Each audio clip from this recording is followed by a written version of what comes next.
that. He was also the first Bangladeshi to climb Ahmadablan, which is a very technically challenging mountain in Nepal, and always a good test of a mountaineer. These days it seems if you have the money you can go up the highest mountains, but climbing really hard mountains is definitely not something everyone can do. So that's a real mark of his quality as a mountaineer. Other recent adventures include last year in 2023 he cycled from one end of India to the other, so from Kashmir down to Kerala, or right, sorry, I've never pronounced that. And then last year he walked across Sri Lanka. I don't know if we have any students from Sri Lanka here, but he walked the entire width of the country. But Babar Ali is more than just an adventurer and a mountaineer.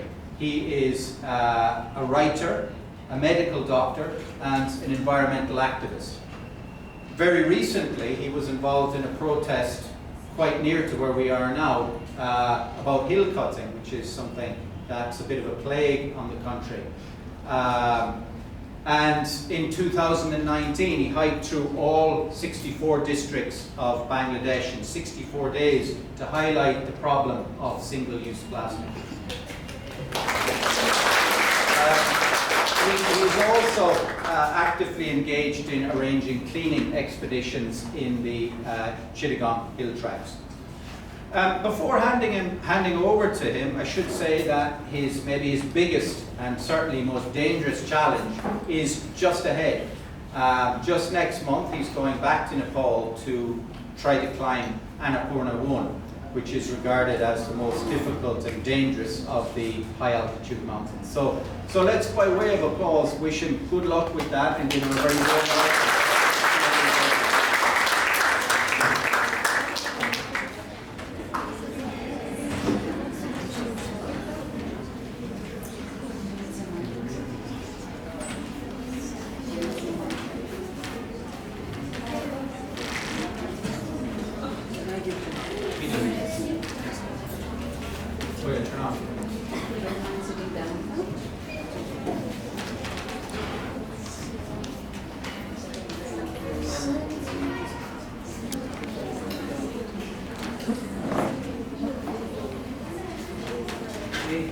Thank you, Shane, and good evening. And thank you, IW, for inviting me. So this is not my first time here. So it's my second time here in the campus, but I went several times in MM Road campus. Am I audible? Yes. Okay. So there was actually Travel Chair Club, UW Travel Chair Club. I just got to know it's not anymore. I'm not functioning. So I conducted maybe 2 to 3 workshops in that auditorium. So it's good to be back here. So today actually I'll be sharing my experience of climbing Mount Everest. You guys all know about Mount Everest. Everybody knows about Mount Everest.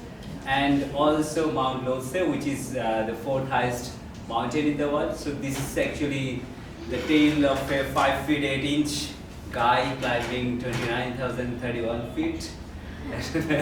I actually hail from Chittagong, which is actually at very sea level.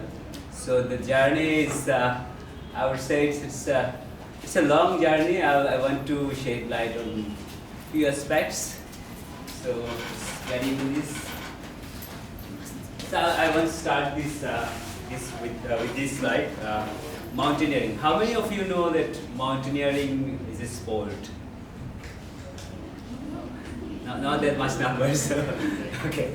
So it is actually a sport, and it is called the king of all sports. So there are reasons behind it. The first reason I would say that in other sports, if you make a mistake, you may win or you may lose. In cricket, if you make a mistake, you may lose your wicket. In football, if you make a mistake, you may concede a goal. But here, if you make a mistake, most likely, either you may die or you become a casualty. So there are no scopes for actually any mistake. But still, the essence of this sport is risk taking. If you take risk out of this sport, Nothing is there. It's absolutely void if you take the risk out of it. And apart from that, it is very fascinating sport. So many, I would say,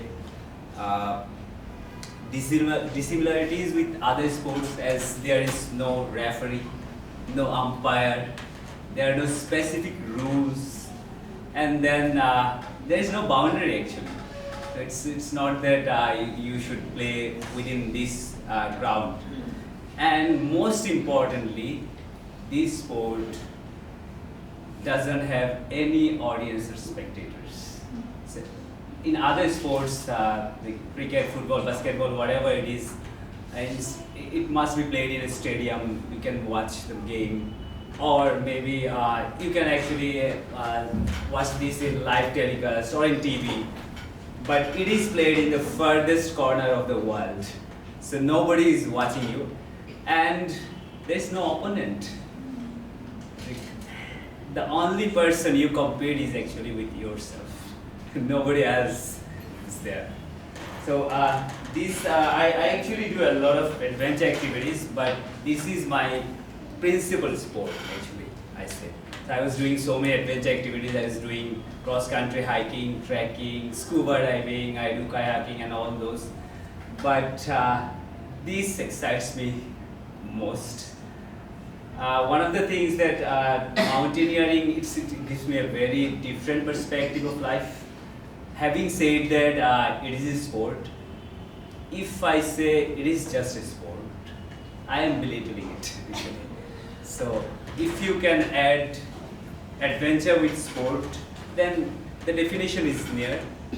But I would say nowadays, like I have been going to Himalayas for more than a decade now. So when I was initially I was going, I was a student. I was studying just beside you. My campus was just beside you. I was in Chittagong Medical College. So I started doing trekking and mountaineering when I was a student. So initially when I was climbing a mountain, it may be in Chittagong Hill Tracks or maybe in Himalayas. At that time I was a teenage, maybe just past the teenage. That teenage ego was there. Like, I did this, nobody has done this. That was there. But while returning back to the mountains more and more, now I would say that vanished. It is now like a pilgrimage work for me. Every time I'm going there, I feel like I reborn when I go there.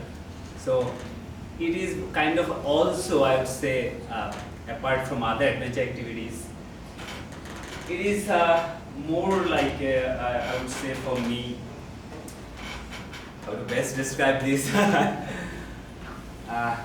kind of empowerment. It's the instrument of empowerment for me in my life, this sport. And initially that ego was there. Now it's like I feel like I'm going for a pilgrimage work every time I go there. Anyway.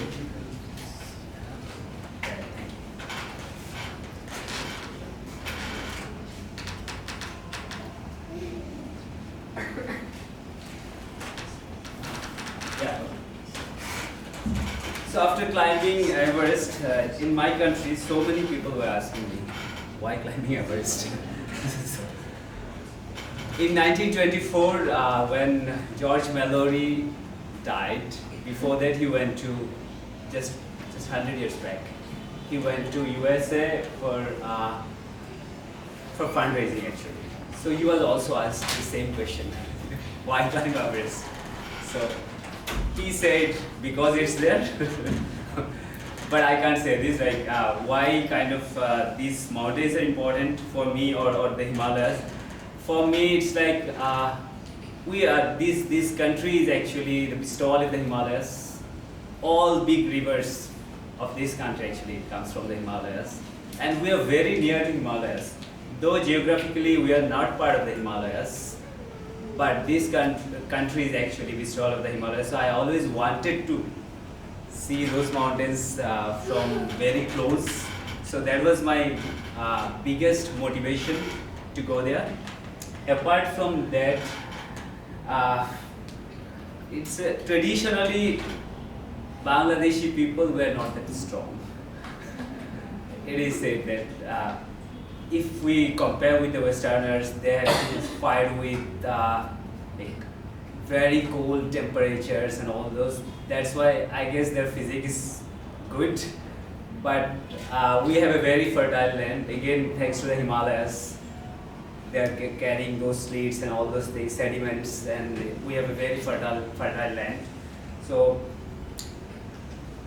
I always wanted to explore this field of endurance sports. I used to see that so many climbers, they are doing great things, climbing big mountains with such, I would say, great powers. But we didn't have that mark, though actually we are very close to Himalaya. So I had that idea that, okay, we can, Everest has been actually climbed from Bangladesh before. So before me, 5 people actually climbed Mount Everest. So from 2010 to 2013, so there was all those 5 summits were in that time frame. So then there was almost 11 years of, I would say, hiatus that nobody climbed. And then when actually I planned to go to Everest, it first came in my mind. Well, I finished with my climb with Ahmedabad. That time I thought, okay, now it's high time to climb 8,000ers. So I always want to challenge myself, and I always believe while taking the next challenge, it should be always a little higher than before. So I had that idea to climb Lhotse with Everest to actually put myself into a challenging condition. So that was actually my motivation. And as a Bangladeshi, people always ask me why climbing this and that. So when I go to the end point of any of my adventure activities, or maybe I reach the summit of any mountains, the first thing that come out of my backpack is my national flag. So for me it is a great honor to represent my country in this field of sports. So I always believe if I go higher, my country also go a bit higher with me. So that is actually my motivation towards this. So people ask me what is needed to do mountaineering. So mountaineering, the word itself starts with M. So you need 3 more M to climb mountains. So first, the mindset should be there, the mind should be there, and then muscle. So you don't need to be that macho. I'm not a macho guy, but you need endurance. So that is the key. And then finally money. So for countries like Bangladesh, it is much more difficult to raise money for Everest than climbing the mountain itself. It's a huge task. So as I am invited by a professor of history, so I will go into a bit of history. Mountaineering history. For Everest, we all know Everest was first climbed back in 1953 by Tenzing Norgay and Edmund Hillary. But the history is like it has a long history of so many climbers. So with Everest, one Bengali speaking guy was also involved. So he was from Chandannagar, West Bengal, neighboring country of ours. So there was a guy named Radhanath Shikar. So he was the first guy who actually calculated the height of Mount Everest. It was back in 1852. So he was part of Great Trigonometric Survey. That time they were operating in Uttarakhand of India, and almost 200 years back. So the position he was holding, the name of the position was Chief Computer. So he computed the height of Everest from a distance, and then The first guy who actually had the plan to climb Mount Everest was this guy on the left, Charles Bruce. So we all know this subcontinent was a colony at that time. So we all know about East India Company and businessmen and all those politicians. But there were some British explorers, great British explorers. So there are some actually. So in 1921, the first expedition to Everest happened in 1921, and then there were two more consecutive expeditions back in 1922 and then 1924. So in all these three expeditions, one guy was common, one climber. That is actually George Mallory. Here he is. So Mallory is one of my favorite mountaineers, and the reason why I wanted to climb Mount Everest in 2024 was because of Mallory. So I wanted to climb that mountain just 100 years after George Mallory. So some people think that before Tenzing and Hillary, these two guys, Irvine and Mallory, they reached the top of Everest. But though there are some controversies, many of you may know that last year Irvine's shoe was recovered. Yes. Irvine's shoe. Yeah. So just after 100 years, his shoe was recovered. And in 1999, they actually lost their lives in Everest in 1924. After 75 years, in 1999, Mallory's body was recovered from Everest. And it hasn't changed, as there are no microorganisms, no bacteria, virus, parasites were there. It was almost at the same state for 75 years. And then that controversy came again, who actually stood first at the top of the Everest. So still, those people who want to romanticize about Mount Everest, they think that Mallory and Irvine were the first, though there were actually not much evidence for them. So, and finally, so from 1921 to 1949, there were so many expeditions at Mount Everest, but all the expeditions, they were conducted via north side. So Everest till now has been climbed in 15 different routes, but the most popular routes actually are on north side and south side. So north side is Tibet side and south side actually is in Nepal side. So till 1949, all the expeditions conducted via Tibet side or north side. So in 1950, these two people, Tillman and Houston, these two people came up with the idea that these may be approached from Nepal also.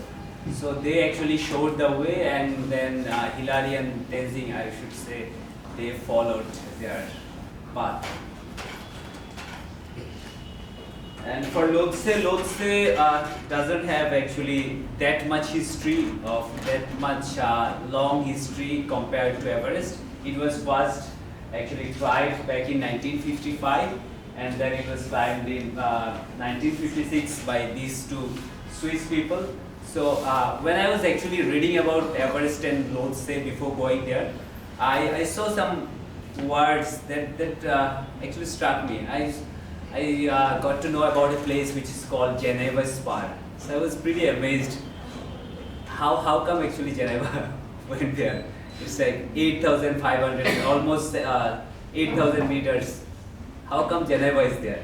Then I got to know that there were so many Swiss people in Everest and Lhotse, and mostly they were from Geneva, and they actually named some of the spots like Geneva Spar and all those things. So preparation is also very important. So I actually got this quote from Haruki Murakami. You guys may have known about him. So he's one of my favorite writers. So Murakami is not only a writer, he's an athlete also. He's a long distance runner. So he has a book named What I Talk When I Talk About Running. So in this book there is this quote: pain is inevitable, suffering is optional. So when actually I go, I plan for any of my adventure activities, during preparation phase, I always keep in mind. So this actually helps me. So pain should be there, but if I am not enjoying this, then it's of no use actually. So how actually I prepared for the climb? The best way to prepare for the mountains is to go to the mountains actually. So I was going to the mountains pretty often. Then I do running. I run 4 to 5 days a week, and I go for a 10-kilometer run. And then other days in a week, I go for long walks with my heavy backpacks. This helps. And then for my endurance, I do CrossFit exercises, and also to play any sports in a better way, you should have a strong core. So I do core muscle exercises, and for breathing, I do basic pranayama, and then not in all days, I do high intensity interval training, that is also called HIIT. So that was the preparation part, and I was following this for like months, I should say years. So financing myself, as I said already, that it is a big task, and it's tougher than climbing the mountains. So for all my previous expeditions or my adventure activities, I actually did this with my own money. So I used to work, I lead a very minimalistic life, so I don't have to spend a lot of money. So I gather money, and then I actually execute my plans with my own money. But Everest, it is expensive. So you need to pay a lot of royalty fee, that's a huge money. You need to pay 11,000 US dollar as royalty fee to Nepal government. From this year, they are hiking it up. So from this year, climbers have to pay 15,000 US dollar for the royalty fee. So, and then there are insurance, logistics, you need special equipment, gears, special clothing, so it needs a lot of money. So I got some sponsors then, and so it was not sufficient. So then I started doing crowdfunding through GoFundMe and social media platforms, and then I had some savings. I also gathered those, and then finally I had to take some loan, which is actually I was still repaying those loans. So when I actually making a sponsorship proposal before going to these two mountains, so I was looking for a photo where both these mountains are visible. So I couldn't find one. So the best one I found was this. So that time I thought that okay, if I go, I'll take a good picture and I will make it free for everyone. So this was the picture I took from internet. So this is Everest. You can see all things are marked here, and the base camp is here. So I want to show the biggest challenge of this climb is this Khumbu Ice Fall. So from base camp to Camp 1. So Khumbu Ice Fall, it's like a maze. It's pretty tough to navigate. You guys all have seen waterfalls. So this one is just ice fall, and it moves. And the best word, and it's actually part of a glacier. So if I say in a very simple way, it's like a river with ice. So and it flows. Though the content is solid, you can't see in a like naked eye, but it moves. So that is actually the tricky part. So, okay, and then moving on to 2, 3, 4. So the mountaineers actually, we don't go at a stretch. So it's a 2-month-long expedition. So there is a word called acclimatization. So you need to adjust your body with the high altitude and the low temperature. So this process actually takes time. So we start from base camp, we reach camp 1, then we return to base camp. So there is a rule in mountains, it's called go high, stay low. So we follow that. And then again we start from base camp, go to camp 1, camp 2, and then return to base camp. And then again we go to camp 1, 2, 3, and then return. So till camp 3, the acclimatization works. After that it doesn't work, so we don't go further. Then finally we go for the summit. So these two mountains are very adjacent. That is why actually I had that plan to climb these two mountains in a single expedition. So as you could see, till camp 3 the route is safe. So the route splits here. So this is Everest camp 4 and this is Lhotse's camp 4. Okay.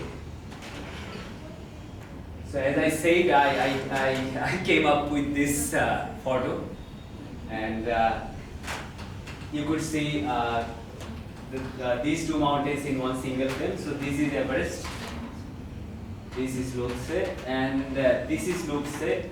For the angle, it looks much bigger than Everest and Lhotse, though it's not that bigger. Though it's 7,800 meters high, and this is the base camp. As you can see, small yellow tents, it's like dots. So this place is called temporary village of yellow tent during the season. I don't know why all the tents are yellow, I don't know. And this is Khumbu Glacier, and from here the icefall, Khumbu icefall starts. So that's the tricky part. Okay. So I want to show some pictures actually. So the journey started from Kathmandu, and I reached Kathmandu on 1st of April to 2024, and I started. It took 2 to 3 days for arranging logistics and all those permit and all those things, and then I started my trekking from this place. This is called Lukla. So this is one of the world's most dangerous airport. It has a very short runway. So only those flights who can operate in a, these are called actually STOL, short takeoff and landing flights. So very small flights are operated from there. 12, 14 people can hop on these flights. So this is the place, this is the gateway of Everest. From here you start your trekking. I hope that many of you will be going for at least Everest base camp trekking coming days. So this is the gateway, and it was actually built by Sir Edmund Hillary. So he bought the land, and after buying the land, he actually didn't have any other money to flatten that land. So it was rough, pretty rough surface. So for runway you need a plain surface. So he arranged a traditional Sherpa dance, which includes jumping on the ground. So and he arranged local drink, and after that the dancing festival started, and they danced whole night. In the morning it came out, the land became flat. So he actually didn't have the money, but he had that idea. Okay, so the journey started from here. I was trekking from Lukla to the base camp. It's 6 to 7 days usually takes to reach the base camp. So on the way, actually, I was going through these landscapes. This is called suspension bridge, where whenever there is any river or any small streams are there, they build actually these kind of suspension bridge so that the flowing water is not impeded. So in my country, the reverse happens. The roads are always, they actually make it over in hill tracks actually. So they make it over those small streams. They are not bothered about the flow and all those things. Anyway. So most of the times this river was with me. So it's called Dudhkoshi River. So the water is, it looks like milk because of the sediments they were getting from the glaciers. So it's like a very rocky stream. So this is called Dudhkoshi River, and this is the trail we are actually walking. This is Dudhkoshi.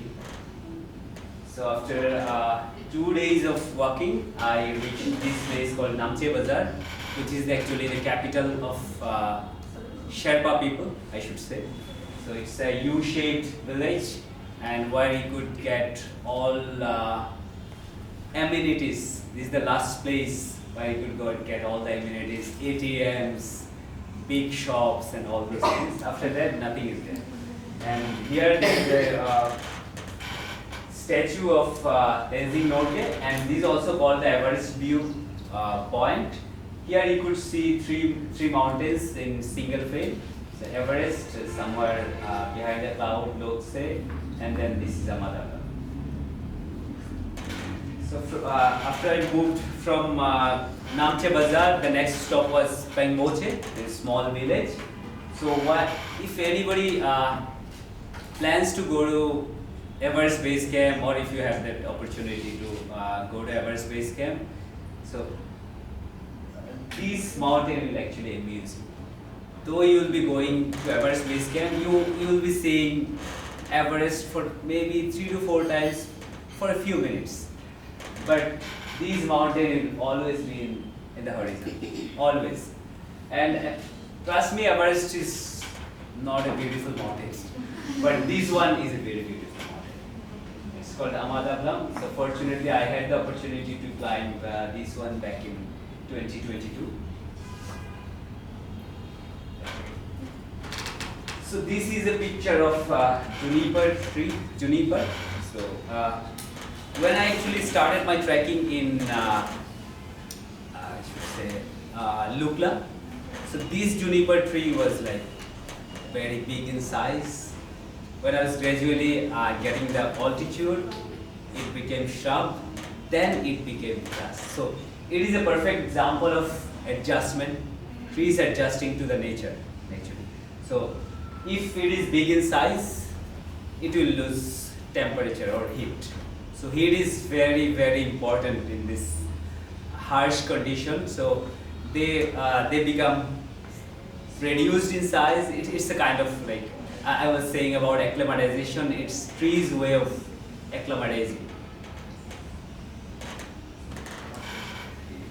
Moving on, so this is called Dugla Pass. The next day I went through this. It is like a graveyard, high altitude graveyard. So all the mountaineers who lost their lives in Everest, so their epitaphs are there. So this is Rob Hall and Scott Fisher. So there is a movie called Everest. Any of you, have you seen it? Yeah, okay. So these two people were there actually. They were very strong mountaineers, but Everest took their lives, and things like these epitaphs are there. So many epitaphs are there. And the guy from Bangladesh who actually climbed Mount Everest before me back in 2013, he lost his lives during descent, and his dead body is there, and his epitaph is also there.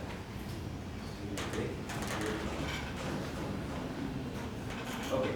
So though I was saying I climbed 2 mountains in a single expedition, so it's not true. I climbed 3 actually.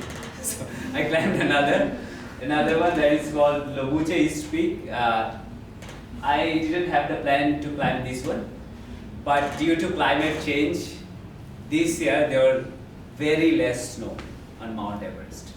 So the icefall doctors who opened the route, they were having a tough time to open the route through this Khumbu icefall, this maze.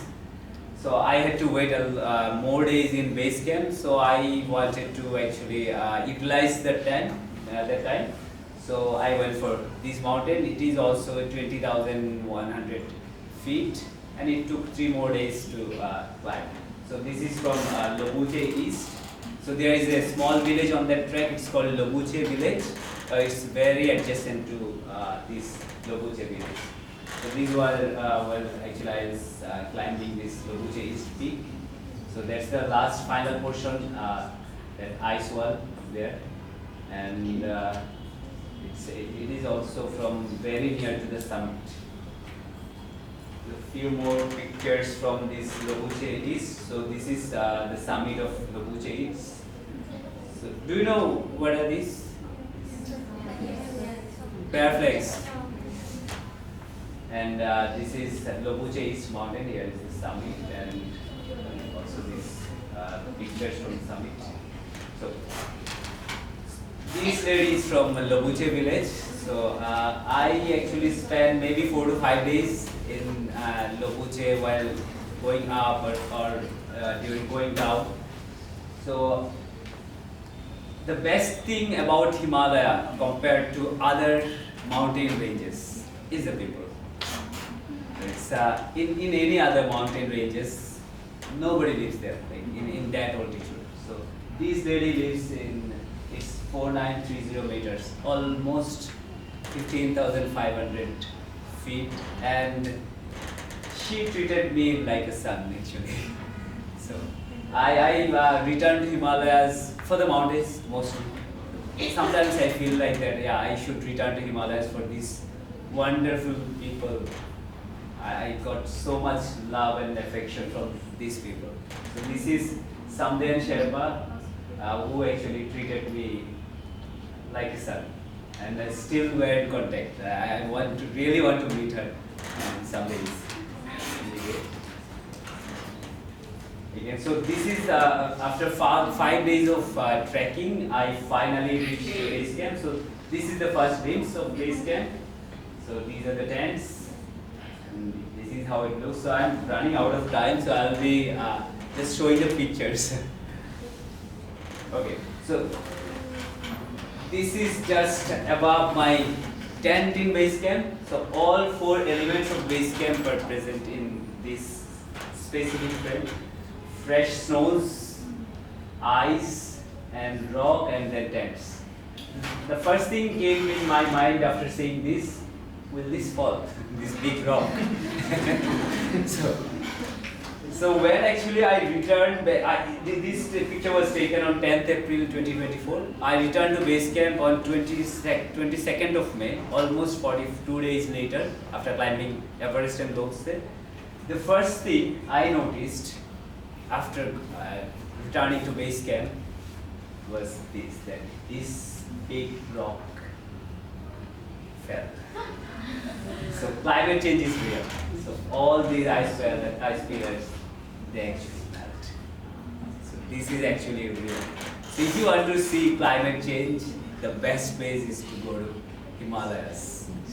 You could see this drastic change in a few days. And can you get 3-4 minutes? Yeah. Okay. So this is base camp. So this was taken maybe at 9 a.m. and 3 p.m. same day. So you can see the change in same day. As I had to spend a lot of day in base camp, so we are actually utilizing that time, sharpening our skills, that ice climbing skills. So these are big ice walls. We are zooming and rappelling. So this is my team. So we are 4 in numbers. So this is me having a juice, aloe vera juice. This is Javier, he's from Chile. This is Usha Hegde, she's also a doctor. And she's from Karnataka, Mysuru, Karnataka. And this is Andrew, he's from Wales, but he lives in Australia. So these were my teammates. So these two climbed Everest. So Andrew came for Mount Lhotse, but he didn't climb. He had to leave early. And this is among these four, so this guy was the most interesting guy. So his name is Javier. So when actually we went for hikes, we always we were actually concerned about our skills, facial skills. So he was also, as he is bald, so he was concerned about his bald also, and he used to like put sunscreen on his head always.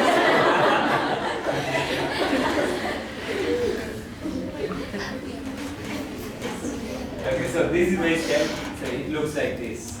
This is ring trend or base camp in and different time of day. So this is also base camp. So the evenings were like this mostly. So these are also not Everest actually. This is the west shoulder of Everest. Everest couldn't be seen from the base camp, unluckily. So these were our tents. So before actually going to higher camps, a puja ceremony always held. So the Sherpa people and Tamang people, they never go up in the mountains without this puja ceremony. So a lama came from lower altitude. He was from Pengboche. He came up with last Sportiva jacket and last Sportiva shoes. Actually, the price of his shoes were 1,50,000 anyway. And then, so to mountain god, actually, this puja actually is dedicated to the mountain god. They seek permission to mountain god before proceeding to the mountains. And so this is some pictures from this puja ceremony. And I also had a rare experience. I had experience to attend a wedding in Everest Base Camp. So this is from, so these are Polish people.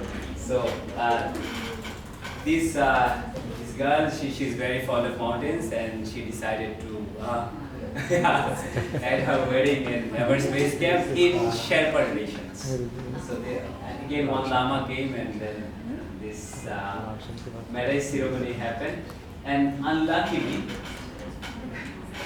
the bridal chamber was just beside my tent, and somehow this girl, she was attacked by acute mountain sickness, and she was coughing like hell. I was thinking that okay, her lung may come out tonight. So the next day actually they left. She was seriously ill. So this is the route actually I climbed through Khumbu. So this is the route. So as you can see some of the people here. Can you spot them? These are. As you can see how difficult the Khumbu is actually. So this is Khumbu. So some more pictures of Khumbu Icefall. So as you can see, all like known geometric figures are available here, and also some alien figures also. Alien figures of eyes. Some looks like mushrooms, popcorns, and all these things. So this is the route. So my fellow climbers, they were climbing through Khumbu Icefall. So Khumbu Icefall, it is usually crossed by the mountaineers during the night, because if sun hits, chances are that big ice pillars may fall out. So this is also from Khumbu Icefall. So it's like a maze actually. So as I was saying, it moves. So for moving, there are some big crevasses. It's like these are, some are 50, 100 meters deep. So if you fall, then most of the times you can't be actually rescued. Most of the times, and if you are like not accompanied by anyone, then nobody knows that you are there. These are big crevasses, and these are very like light aluminum layers. So yeah, again, later crossing in the Khumbu Icefall. So as we are running out of time, I will show some pictures. So these are also from Khumbu Icefall. All those geometric figures. So from base camp to camp 1, it usually used to take actually 5 to 6 hours before. But for climate change, as there's less snowfall, it's tough to actually climb via this. So if there is less snow, then the hard ice, the blue ice come out. So with the crampons, with your mountaineering boot, it doesn't actually, you can't place your foot, it slips. So it becomes tough. So this year it took almost 9, 10, 12 hours for the mountaineers to reach to Camp 1. So this is actually Camp 1. So not a very nice place to be. It's pretty windy, it's cold. This is Camp 1. So from Camp 1 to Camp 2, it's relatively easier. So we are heading from Camp 1 area to Camp 2. So from Camp 1 to Camp 2, it's called football field. So the elevation is, you have to cross is 400 meters from 6,100 meters to 6,500 meters. But the elevation is like very gradually increasing. So it's easy for the mountaineers to move. So yeah, as you can see, I was saying football field, it looks flat. It is not that steep. So this is the best part about, this is the easiest part of full Mount Everest expedition, Camp 1 to Camp 2. So somewhere there is Camp 2. So there are big crevasses like this. As you can see, a small layer. Can you see it? Very small. So last year the crevasse was this side only. So they put a layer. This year it became almost 3 to 4 times deeper. So climate change is always real. And these big crevasses are also there from Camp 1 to Camp 2. So finally, maybe 3-4 hours of climbing, I reached Camp 2. So this is the Camp 2 area. Some ice pinnacles are there. So the tricky part of this climb starts from here, the Camp 2 to Upper Camps. So this is the route to Camp 3, and you'll be facing some steep walls. So this is called Lhotse Face. So we're climbing through this. So this is Lhotse Face. As people were climbing Mount Everest, but the most from Camp 2 to Camp 4, the route is through that mountain Lhotse. This is actually Lhotse Face. So here you can see people climbing here. So this is the route, and Camp 3 is here.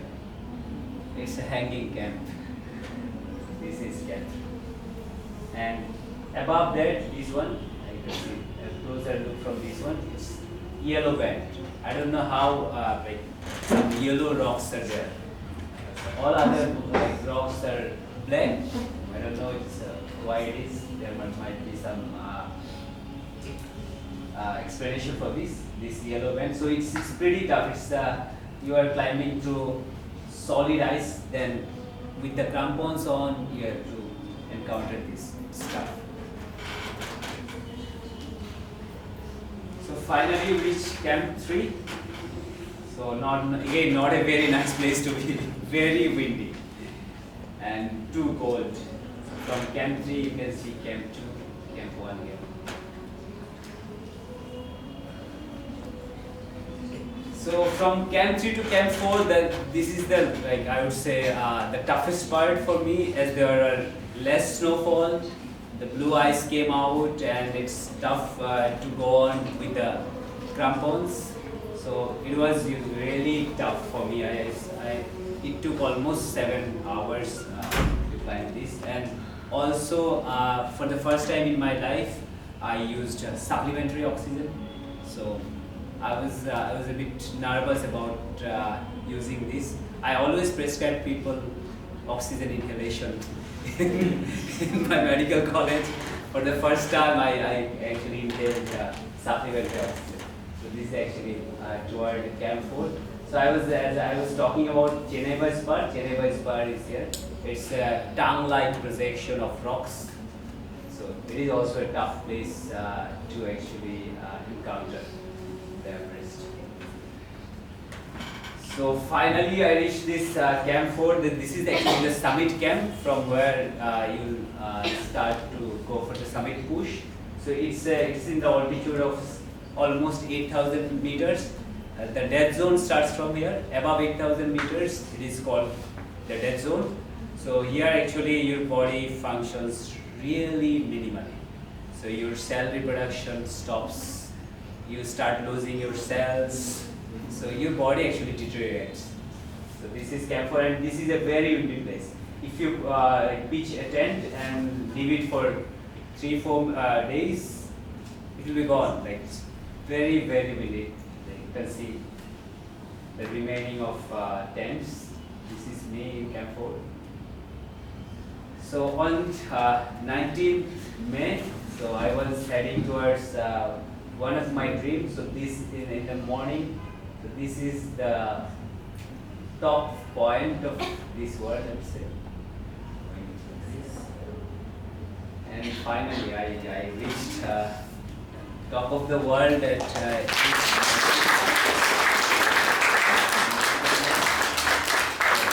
on the summit day. It was snowing very heavily, and all this snow actually stuck here in my beard. I was carrying a half kg of snowball in my beard, and it melted when I reached base camp 3 days later. Anyway, so reaching the summit of Everest was 1/4 of my journey. I have to descend safely, as it is always a two-way journey. So to the mountains. So, and then again, after reaching Camp 4, I moved to Camp 4 of Mount Lhotse, and then I started climbing Mount Lhotse, and then I also have to return safely.